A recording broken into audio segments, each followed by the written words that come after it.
খাদিজাতুল কুবরা রাদিয়াল্লাহু তাআলা আনহা রাসূলুল্লাহকে সবসময় সহযোগিতা করতেন। আর দেখবেন জঙ্গলের ভিতরে মানুষ যায়, বাঁশঝাড়ের ভিতরে মানুষ যায়, যাওয়ার পরে কোন বাঁশটা আগে কাটে বলেন তো দেখি? যে বাঁশটা সোজা ওই বাঁশটা আগে কাটে, ঠিক কি না? বাঁকা আঁকাগুলি এগুলো পরে কাটা হয়। খাদিজাতুল কুবরা রাদিয়াল্লাহু তাআলা আনহা তিনি সহজ সরল বিনয়ী একজন মহিলা ছিলেন। এই জন্য খাদিজাতুল কুবরা রাদিয়াল্লাহু তাআলা আনহাকে চতুর্দিক থেকে ট্যাবের ভিতরে ফালানো হচ্ছিল। আবু জেহেল এর বাড়ি রাসূলুল্লাহর বাড়ি ছিল একেবারে পাশাপাশি। আবু জেহেলের বাড়ির ছাদের উপরে উঠা কাজের লোকেরা খাদিজাতুল কুবরা রাদিয়াল্লাহু তাআলা আনহা যখন এই উঠানের ভিতরে আঙ্গিনার ভিতরে আসতেন, তার মাথার উপরে আবর্জনা চাপা দিত। বলুন নাউজুবিল্লাহি মিন যালিক। খাদিজাতুল কুবরা একদিনের জন্য রাসূলুল্লাহর কাছে অভিযোগ করে নাই যে আপনার প্রতিবেশী, আপনার চাচা আমার এই পরিমাণ নির্যাতন করে, জ্বালায়। একদিন নবীজি ঘরের ভিতরে আসেন, দেখেন খাদিজা রাদিয়াল্লাহু তাআলা আনহা চুল শুকানোর জন্য আঙ্গিনায় গিয়েছে, উপর থেকে ময়লা পড়লো। এই দৃশ্য দেখে আল্লাহর নবী কষ্ট পেলেন, বললেন খাদিজা ময়লা তোমার উপরে কে ফেললো? বলতেছে পার্শ্ববর্তী লোকেরা ফেললো। আল্লাহর নবী বললেন খাদিজা রে, এত বড় অত্যাচার করে তারপরে তুমি কেন আমারে বলো নাই? হযরত খাদিজাতুল কুবরা বলেন ইয়া রাসূলুল্লাহ, ইয়া হাবিবাল্লাহ, আপনি দ্বীনের কাজে ব্যস্ত থাকেন, এই কারণে আপনাকে বলি নাই। সাধারণ সমাজের ঠুনকো বিষয়, সংসারের ঠুনকো বিষয় যদি আমি আপনার কাছে বলি আপনি কষ্ট পাবেন, এই কারণে আমি আপনারে বলি নাই।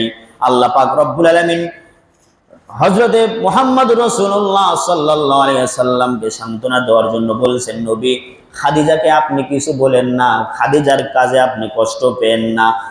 আমি আল্লাহ পাক খাদিজার মর্যাদা এমন বৃদ্ধি করে দিব, গোটা পৃথিবীর নারী জাতির উপরে আমি আল্লাহ খাদিজাকে শ্রেষ্ঠত্ব দান করব। কিয়ামতের ময়দানে সর্বপ্রথম আল্লাহ পাক 5 জন নারীকে জান্নাতে দেবে। কয়জন নারী?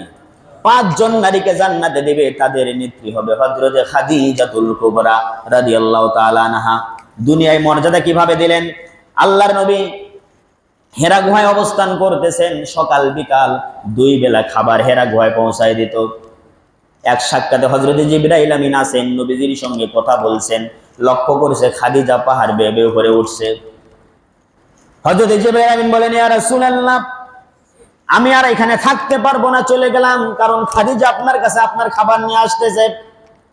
তবে আমি চলে যাচ্ছি, যাওয়ার পূর্বে আপনাকে একটা সুসংবাদ জানাই দেই, খাদিজা আপনার কাছে খাবার নিয়ে আসতেছে।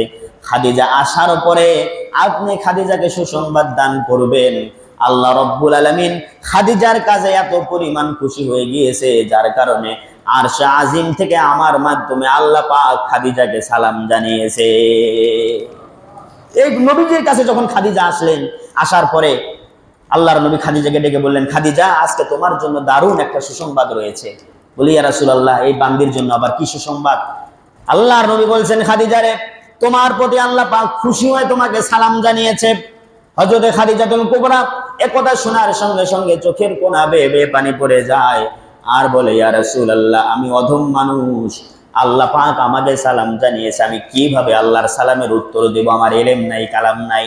তবে আমার পক্ষ থেকে আপনি আল্লাহ পাকের সালামের উত্তর যেভাবে দিলে হয় সেইভাবে আপনি আল্লাহর সালামের জবাবটা দিয়ে দেন। বলুন সুবহানাল্লাহ। খাদিজাতুল কুবরাকে সালাম জানাইলেন। এই খাদিজা রাদিয়াল্লাহু তাআলা আনহা ঘরের ভিতরে গোড়াগড়ি করে কাঁদছে। কাঁদতে কাঁদতে আল্লাহর নবীকে ডেকে বলতেছে ইয়া রাসূলুল্লাহ, ইয়া হাবিবাল্লাহ, আমার মনে হয় আমি আর বেশি দিন বাঁচবো না, মারা যাব। তবে মরণের সময় আপনার কাছে 3টা ওসিয়ত আমি করে যাই। 1 নাম্বার, কবর যখন খনন করবেন ওই কবরে আপনি নিজ হাতে আমারে সহায় দিবেন। 2 নাম্বার, আপনার কাপড়, আপনার গায়ের জামা দিয়ে আমার কাপড়টা বানায় দিবেন। 3 নাম্বার, আমাকে মাটি চাপা দিয়ে যখন সকলে চলে যাবে আপনি আমার কবর থেকে যাবেন না, কারণ মুনকার নাকির ফেরেশতাদের দল প্রশ্ন করলে আমি বোধহয় উত্তর দিতে পারবো না, আমাকে আপনি একা ছেড়ে যাবেন না। কিছুদিন পরে খাদিজার মৃত্যু হয়ে গেল। আল্লাহর নবী কবর খনন করলেন। এরপরে নবীজির গায়ের জামা দিয়ে কাফন বানানো হলো। নবীজি নিজ হাতে খাদিজারে সহায় দিলেন। মাটি চাপা দিয়ে নবীজি খাদিজাতুল কুবরা রাদিয়াল্লাহু তাআলা আনহার শিয়রে দাঁড়িয়ে আছে। মুনকার নাকির ফেরেশতার দল আর কবরে আসে না, অনেকক্ষণ হয়ে যায় কবরে আসে না। আল্লাহ পাক আরশে আজিম থেকে জিবরাইলকে পাঠাই দেয়া বলে, জিবরাইল আমার হাবিবের কাছে গিয়ে সংবাদ পৌঁছায় দাও, আমার হাবিব যতক্ষণ থাকবে মুনকার নাকির ফেরেশতাদের দল কবরে যাবে না। আমার হাবিব চিন্তিত, খাদিজা জবাব দিতে পারে কি পারে না, এই চিন্তায় আমার হাবিব